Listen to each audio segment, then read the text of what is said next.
Since we're heading into likely, or what I seem to think, is the most historic week in Canadian politics, let's have a blast from the past, a little bit of nostalgia. Go, go, go, go, go, go, go, go. Welcome back to the channel. Welcome back to another video, everybody.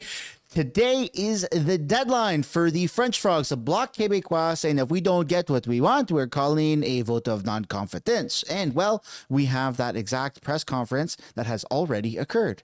Here's the clip. Support as well. If they give you what you ask for, even if it's after this date, does that mean they regain your support? Let's say that if they give us exactly all we have asked for before they fall, because if there's a vote tomorrow, they might fall tomorrow. So we got a lot going on today. Question period took place, and it was a zoo. It was mental, and you're just gonna have to wait and see later in the video how things played out during question period. But we got some of the stories, some of the news already laid out for you at the start of this video. Are you ready? You're gonna want to stick around for the full thing because this is gonna be one hell of a video. Let's go. You've got Pierre Poilievre saying news reports say the Trudeau government bureaucrats are quietly looking at bringing forward a digital ID. Common sense conservatives will ban mandatory digital IDs full stop. Wow, let me just drop a like on that one. Then you got Table Salt sharing this clip here. Federal government going ahead with high-speed rail between Quebec City and Toronto. Train reaching speeds of 300 kilometers per hour, 27 miles per hour. Or I don't know what the conversion is, but it's probably something close to that. That's kind of interesting. I don't live in this neck of the woods anymore, but when I did live in Toronto, it'll have it has two stops. It'll stop in Ottawa and it'll stop in Montreal, and then it'll make its way to Quebec City. Kind of neat. I think that that's kind of a cool thing, but this is likely to cost way more money than it should, and it's probably going to be overly expensive. But nonetheless, I'd love to know your guys' opinion on that. And then you've got this clip surfacing from Edmonton, where the police found a homeless camp that's like fully off grid. And somebody who lived in a van, who had solar power on my van, who ran like a computer, who ran a shower, full-size shower, fridge, a freezer, everything, all my lights off of my van. I can appreciate the process that went into making this a homeless camp. Not impressed? That would be a lie. I would say incredibly unique. In my experience with the encampment team so far, I haven't seen anything this extensive, this elaborate. We're just off Fulton Creek in the 34th Street area, just off of a local dog park. We're responding to an illegal encampment that's been set up. They've got some... Oh my God. I've been there. I've actually parked my van overnight at that dog park. That is hilarious. Solar panels. We recovered 4 generators, 2 of which were buried underground to power everything. There is a creek, like I mentioned, and they have a generator stuck into the ground there to pump water to the site for a running sink and laundry machine as well. So this is the more extensive of the 2 sites here, if you want to follow me. It's a little bit tight. We got a fireplace, obviously chimney up front, out the top there. Operational sink, operational laundry machine, fridge, yep. Laundry. I mean, I wouldn't be surprised if this just goes up in flames and has a catastrophic ending, but I do admire the finesse of putting that together and the tenacity that went into that. That's just my opinion. If someone's willing to go to those lengths to pull something off like that, I mean, that's like people living on crown land for free for years, right? With appliances off grid. I mean, what do you do at that point? Do you allow it? Do you not allow it? It is still technically inner city, so that's kind of controversial. But you know what? Somebody who lived off grid in a van, I can appreciate what they just did. So they get a metaphorical hats off from me. But I'd love to know your opinion on that. And then you got Premier Danielle Smith that gave a speech here about bodily autonomy for healthcare workers. The entire purpose of this particular amendment and the Bill of Rights in general is to govern the relationship between government policies and individual Albertans and the rights that they enjoy and that the rights that we've all valued. The relationship between the Alberta Bill of Rights as it relates to government relationship with their employees is well articulated within the amendments that are coming forward and with the existing Bill of Rights and the case law and the decisions that have come out of it. We're telling people that the government must be balanced and must take a careful approach when imposing any type of rules, policies, regulations, or acts that may infringe on the Bill of the list of the enumerated rights within the Bill of Rights. That does include protection from one being coerced into doing something that they don't want to do as it relates to their medical autonomy if they don't wish to do so. What then protects a patient from a nurse or whoever is not getting vaccinated? If somebody in hospital who is sick, what then rights do they have to be protected against a healthcare worker who refuses to get vaccinated? Well, the purpose of any policy that we impose as a government needs to be balanced. It needs to find an adequate approach between the needs and the rights of an individual and the policies that we impose as government. And there you go. Alberta has quite literally become the Texas of the North. Now, we thought that was going to happen here in British Columbia, but unfortunately, the 65,000-ish mail-in ballots kind of overturned. Well, the NDP already had the lead, but now it overturns some of the ridings and gave the NDP a majority communist government here in BC. So BC has yet to actually become an extension of Alberta. But yeah, good job, Alberta, for pulling that off, because that is pretty neat. And now we need to talk about what's happening in Ontario. The government of Ontario is issuing $200 rebates. It is official. The Conservative government is planning to give a $200 rebate to all Ontario taxpayers next year, part of this year's fall economic statement. Premier Doug Ford made the announcement in Scarborough this morning. That's where Elaine Harrison joins us from. Now, Elaine, how will this rebate actually work?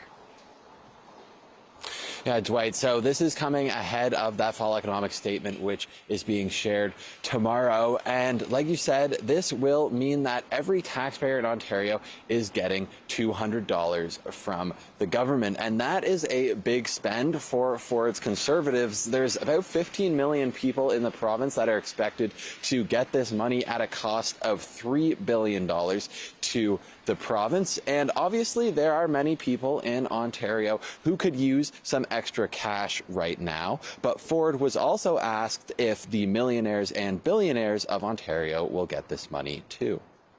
These are tax dollars going back to the taxpayers. And we're going to give it back to every single person in Ontario. And if they have a child, they're getting an additional $200 because life's too expensive right now. So the money will specifically be going to adult taxpayers in the province, but they will also get an extra $200 for each of their kids. So that means a family of 5 with 2 adults and 3 kids is looking at $1,000 from the province. When it comes to people who live here but aren't Canadian citizens, Ford says if they pay taxes, they will get the rebate too. And so getting into... Oh, there you go. Rewarding taxpayers with rebates instead of handing out unlimited money to illegal immigrants and refugees. I don't know, that the Ontario government is, I know they are conservative, but they're also kind of controversial and heavily criticized by conservatives. But that's my opinion, and I would absolutely love to know yours. And then we need to talk about what's going on with the Bloc Québécois. As I've said, the deadline has already passed.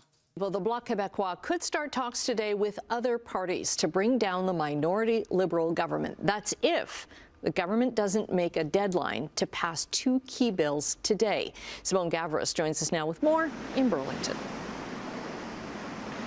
Well, the Liberal government is facing this ultimatum today. The Bloc Québécois set the deadline for today, October 29th, for these 2 bills to be passed, or the Liberal government could face yet another non-confidence vote.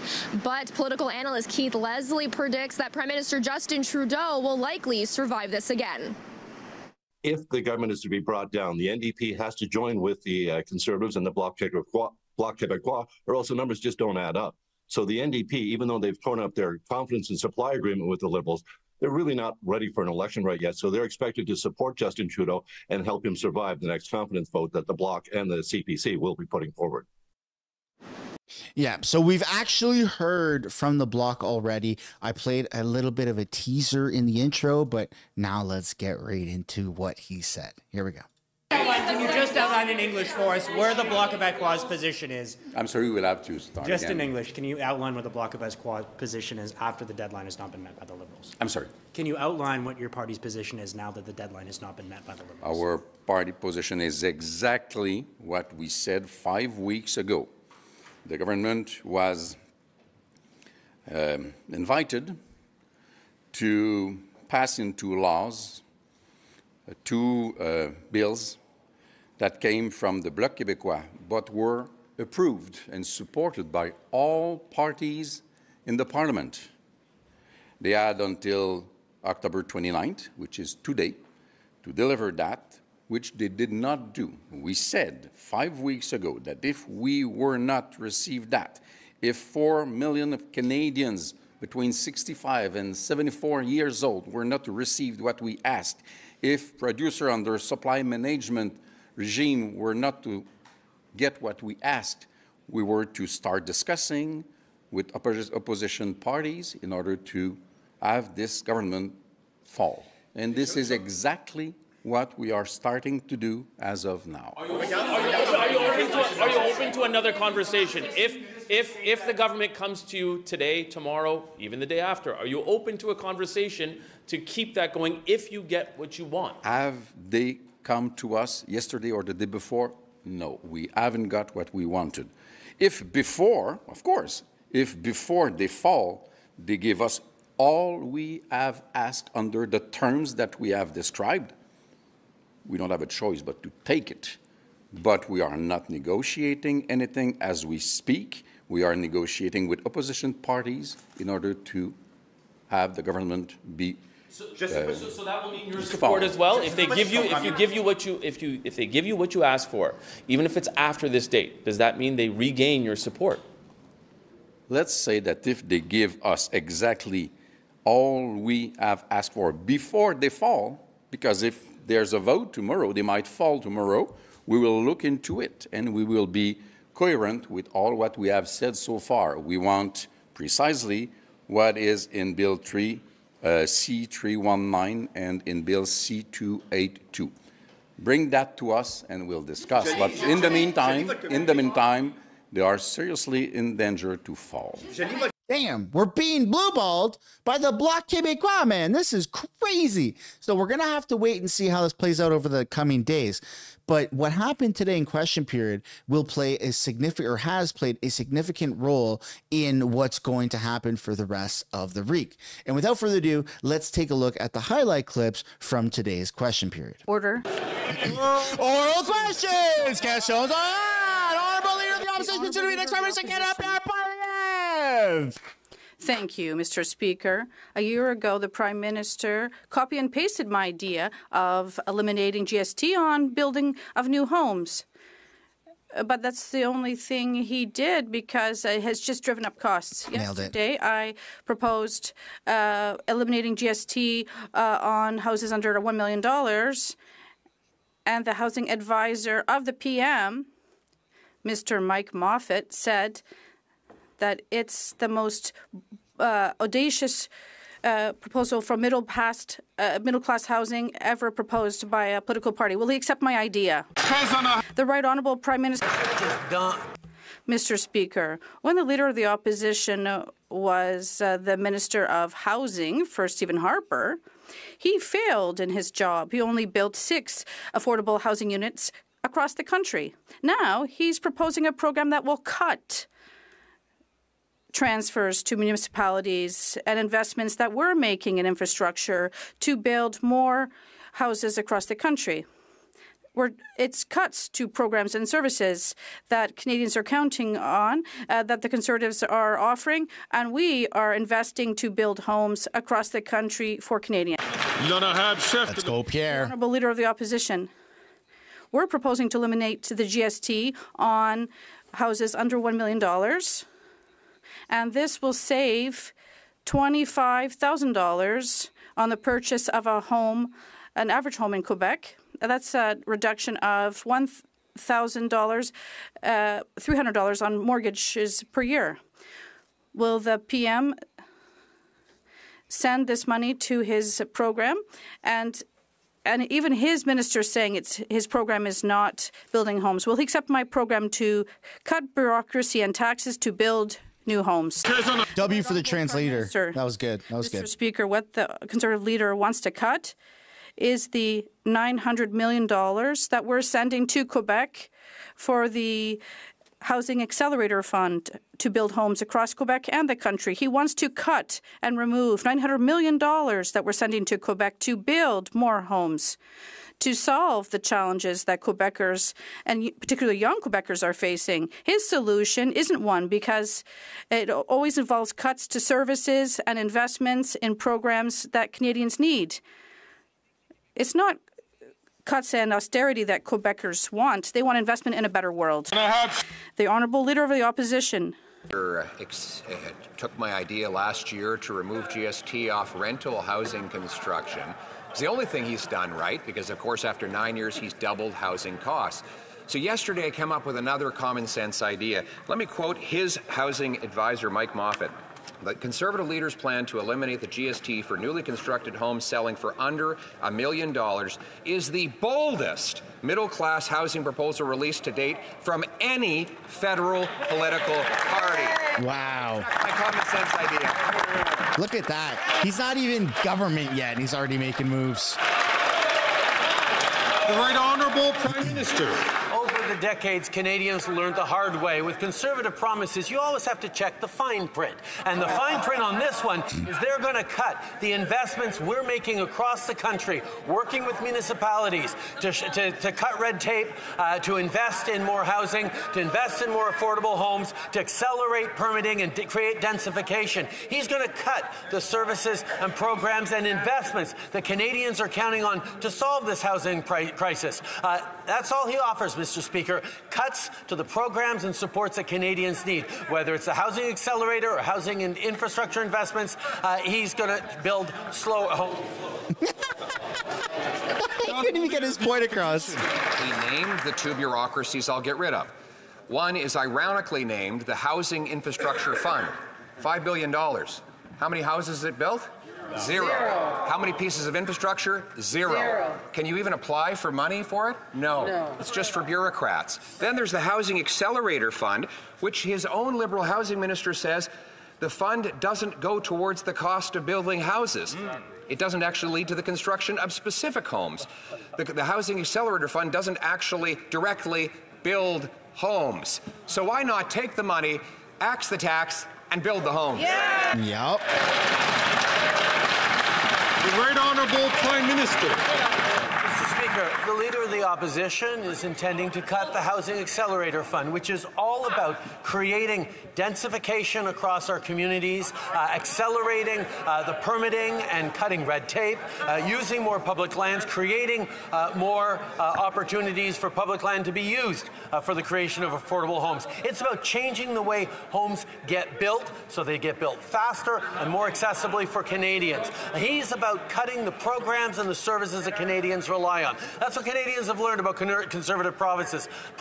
Got to look at the fine print, and the fine print is cuts to things Canadians need. 9 years of false promises, and he has the audacity. Cuts to taxes Canadians pay, Mr. Speaker. Bam. He will axe the tax, the sales tax on new homes under $1 million, saving up to $50,000 on a new home, or $2,700 in lower mortgage payments every single year. By contrast, in the last 3 years, the number of young people who have ownership of a home today has fallen by half under this Prime Minister and his incompetent housing minister. So why won't he cut the bureaucracy, axe the tax, and build the home? There you go. That's common sense, baby. Prime Minister.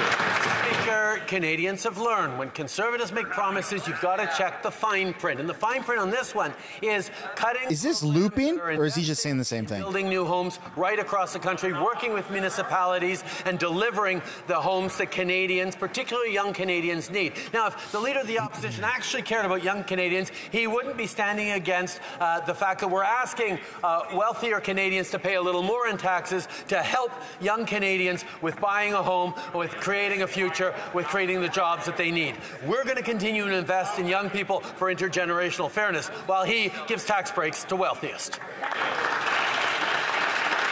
Yeah, he is a broken record. The Honourable Member for Belleuil-Chambly.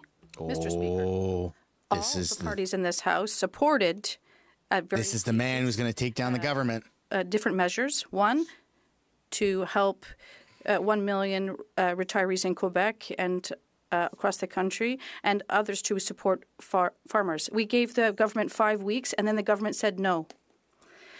I'm wondering if the Prime Minister is saying that our proposal is bad because they voted in favor of it. And why does he not ask the relevance of the question to Quebecers with regard to his election?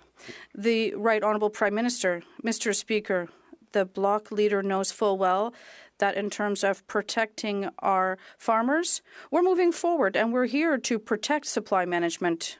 We're here to ensure that the Senate will adopt this legislation or an equivalent bill, because we'll always be here to protect our farmers. In terms of our seniors, we'll also always be here to protect them, whether it's in terms of dental care that has now been delivered to almost 1 million Canadians, particularly seniors. And we're also here to increase the GIS and extend OAS for older seniors. We're always going to be here for seniors. The Honourable Leader, Member for Belleuil-Chambly.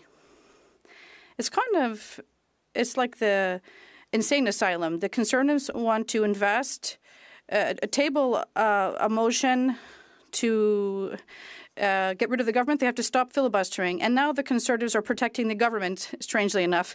And now the Conservatives' obstruction seems to be in favor of the Liberals because they don't want to work more. Can we stop this nonsense and trigger an election, Mr. Speaker? Wow! There it is. There it is. Don't mute the mic or I'll do another petition. Look at him. The right. He's not doing it. He didn't mute the mic. Clearly see who is here in this house to play politics and who's here to work. Look at him. He's not muting the mic. I will ask the Prime Minister to start from the top, please. Mr. Speaker, we can clearly see who here in this House is here to play petty politics and who is here to deliver for Canadians. It's exactly what we are doing by providing dental care across this country to help almost 1 million Canadians with dental care. And we have been here to invest in more daycare spots, and we're going to continue to be here to deliver insulin free of charge for people who need it, who cannot afford it, and to provide contraceptives for people who need it. We have work to do, and we are doing it for Canadians. The Honourable Member from Burnaby South. Rogers is ripping off Canadians with hidden TV box fees. Again, the Conservatives laugh about this while Canadians get ripped off. Very interesting. The Liberals help them do it by allowing the merger, the multi-billion-dollar merger with Shaw. And the Conservatives not only are laughing, but they don't care about it because their Conservative leader gets big checks from Edward Rogers. Oh, that makes sense. I get it now. Uh-oh. I think that breaks parliamentary privilege. Colleagues. Is he going to mute it? In order for us to get through question period and that's required... Because he read the petition? That members not be interrupted and that the chair can hear the question. And invite the Honourable Member from Burnaby South to start from the top and to ask his question. Yes! I'm curious if the Conservatives are going to laugh again when I mention that Canadians are getting ripped off by Rogers, who is charging them hidden fees every month when they rent their TV box. Now, I know that the Liberals have helped Rogers do that by allowing the multi-billion-dollar merger with Shaw. The Conservatives don't care about helping Canadians because their leader gets big checks from Edward Rogers. But my question is to the Prime Minister. Will he commit today to forcing Rogers to reverse these fees or ban them from receiving any federal contracts? The Right Honourable Prime Minister. Mr. Speaker, over the past number of years, we've seen data fees and cell phone fees decrease across this country because of the efforts this government has brought in for more competition and for support for consumers. We know there's always more to do. We're going to continue to hold the telcos to account to deliver high-quality services to Canadians at affordable prices. That's something that we will continue to be there for. That's a weird answer. Member for Burnaby South. Allowed a massive merger to happen. In her documentary La Peur au Ventre, Leah Clermont-Dion shows that the anti-abortion movement is gaining ground. She shows how anti-abortionists are pulling conservative strings. The Liberals, for their part, have not improved access to abortion. When will the Prime Minister finally ensure safe and equitable access to abortion across the country? The Right Honourable Prime Minister. Mr. Speaker, as a party and as a government, we always have been here to protect women's rights. We'll continue to do so and to increase access to health care services, reproductive services across the country. At the same time, I share the concerns of my colleague from the NDP. In terms of the Conservatives, and particularly there are members, Quebec Conservative members, that don't say anything when they have to defend women's rights. They don't speak up to fight back against conservative attacks against the women's right to choose. And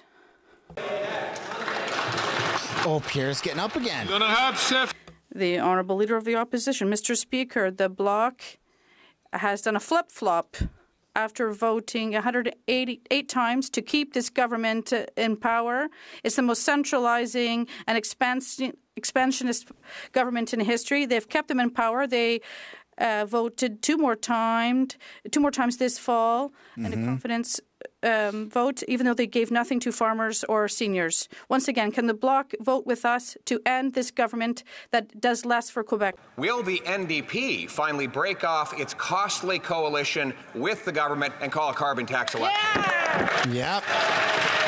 We're going to find out, man. Moments away. Again, I listened carefully to the question of the Leader of the Opposition. We've been through this before. At some point, the chair is going to have to cut questions if we continue to have questions which don't deal with the administration of government. But he's not muting the mic. The opposition. Mr. Speaker, the very angry housing minister has been up all night trying to dream up some snarky comment in response to the very popular announcement Common Sense Conservatives made yesterday to axe the federal sales tax on homes under $1 million, something that his own advisor, Dr. Mike Moffat, has said is the most bold announcement of any federal party for middle-class home ownership. He took my idea on GST for rental housing. Will he accept this common sense plan to axe the tax?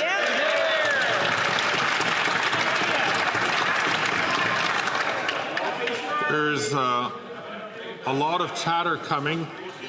I can only identify the member from New Westminster Burnaby, but I would warn other members, please, to not take the floor unless recognized by the chair. It's important for question period to happen during the time that it's supposed to happen. The Honourable Minister for Infrastructure, Housing and Communities. Mr. Speaker, with all the time and energy he spends on me, I'm going to have to send him a check for the time I've been living rent-free in his head. But I got to tell you, yes, they make no... I mean, that's a pretty decent comeback, but... would make multi-billion-dollar cuts. That's funny. Programs that will get homes built in this country. Now, he knows that. And he stayed up all night thinking about that one. Doesn't know is his caucus colleagues have been going behind his back, writing me letters advocating for their communities to receive funding through the Housing Accelerator Fund because they believe it will get more homes built. My question for the Conservative members of his caucus, will they have the courage to stand up and tell him he's wrong? That was pretty funny. I'm not going to give him a W, but that was pretty funny. But Pierre's going to clap back. The Honourable Leader of the Opposition. Mr. Speaker, it's the only rent he hasn't doubled. There it is! No nobody else has to tell that member that he's wrong. Alley-oop. He told himself. This is what he said about his own Housing Accelerator Fund. Let me quote it. The Housing Accelerator Fund doesn't actually go towards the cost of building houses. It doesn't actually lead to the construction of specific homes. The Housing Accelerator Fund doesn't actually directly build homes. And he's right. Since he started forking over these big checks, construction has gone down in the major municipalities that has received it. So will he cut the bureaucracy, axe the tax, and build the homes? There you go. That's how it's done. Ask all members once again, including the member from Hamilton Centre, to please not take the floor.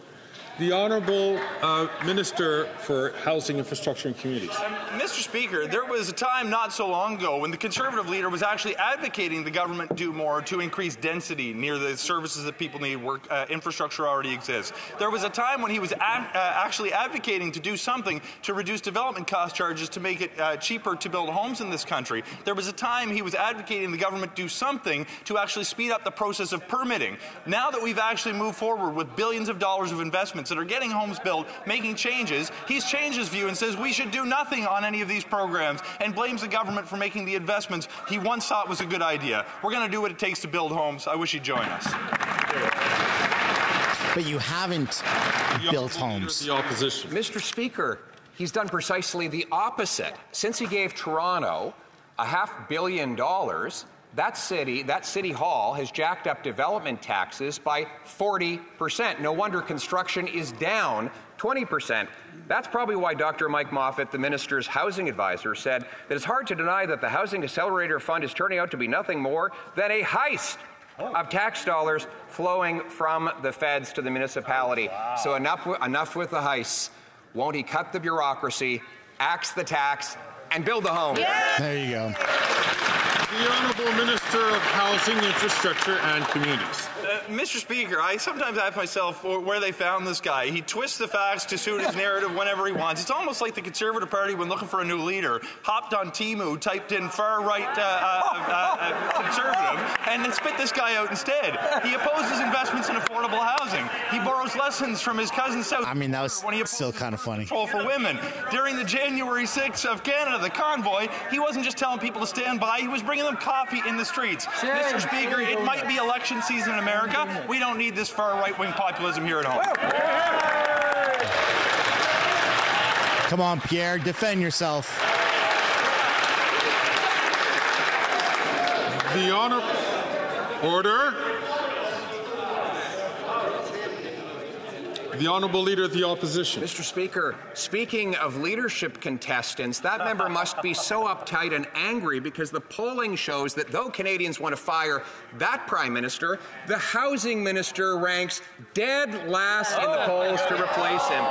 Why wouldn't he? This is the guy who lost track of 1 million people. 1 million people went missing. Right. He ignored warnings from his own department that letting in 200% more people would cause a housing shortage. And his own government spent the last week trashing his entire immigration record. How can arrogance and incompetence so comfortably reside in one man? Yeah! Wow.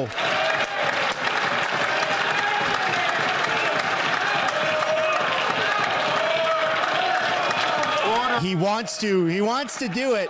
He wants to mute the mic. Order. He wants to. But he's read the petition. He knows we're watching. Honourable Minister of Housing, Infrastructure and Communities. Mr. Speaker, the Conservative leader asks how arrogance and incompetence can live so comfortably in one man. He manages to show us every single day. Mr. Speaker, let's actually look at the facts. While he's concerned about my polling numbers, I'm concerned about helping people in need. We put billions of dollars on the table to build or repair hundreds of thousands of homes in this country so vulnerable Canadians have a roof over his head. Let's look at his record. The worst level of home building in the last 10 years. And when he had the chance to help the most vulnerable, he simply got 6 units built across the entire country. The only thing he's done to help vulnerable people is show up with a video camera to treat those living without a roof over their head as props, and it's unacceptable. Shit. Sean's on fire today. I'll give him that. Honourable Leader of the Opposition. Mr. Speaker, the sum total of the chaos in our immigration system that happened under this government happened while he was the minister. His own subsequent Liberal successor has now denounced him and blamed him and his policies for the housing shortfall we have today. And now as housing minister, since he took office, the number of young people who own a home has gone from 47% down to 26% as he builds bureaucracy to block homes. Why doesn't he realize his failure, accept my common sense plan to axe the tax and build the home? Well, Pierre's not too shabby as per usual. The Honourable Minister for Immigration, Refugees and Citizenship. À l'ordre, s'il vous plaît. Order, please. The Honourable Minister. No muting. Mr. Speaker, the Leader of the Opposition has said there's been consensus on immigration for 150 years. That means he's okay with the Chinese head tax. That means he's okay with not letting Jews in after the Second World War. That means, Mr. Speaker, he's okay, and we know it already, he was in cabinet, he was okay with the barbaric practice of snitch line. How does he want? Whoa. He wants to use math. Well, the last time he used math, he was the housing minister, and he could barely count to 6. Mr. Speaker, I was dismayed that earlier in question period, in response to the Leader of the Opposition's question on housing, the Minister of Housing treated these questions like they were a joke. The reality, no, seriously, listen to them laugh now. Today, Scotiabank said that nearly 25% less Canadians can own a home now than when the minister took office. This is on top of the fact that housing has doubled under this government. Housing should be for everyone. Will the minister commit to axing the federal GST on new homes so that young Canadians can afford them? The Honourable Minister for Housing, Infrastructure and Communities. Mr. Speaker, I thank the honourable member for her question. And to be clear, what the Conservative Party announced yesterday was billions of dollars worth of cuts to programs that are actually going to get homes built in this country. While she has portrayed herself as having a moral high ground in her question, I would remind her that it is a Conservative leader who showed up in Niagara with a video crew so he could call a woman's home a shack. It was her leader who goes to encampments across this country, not to see what he can do to help people, to put them in the background of his social media videos for likes. Mr. Speaker, people who are unhoused are not political props. They are human beings that deserve to be treated with respect and dignity.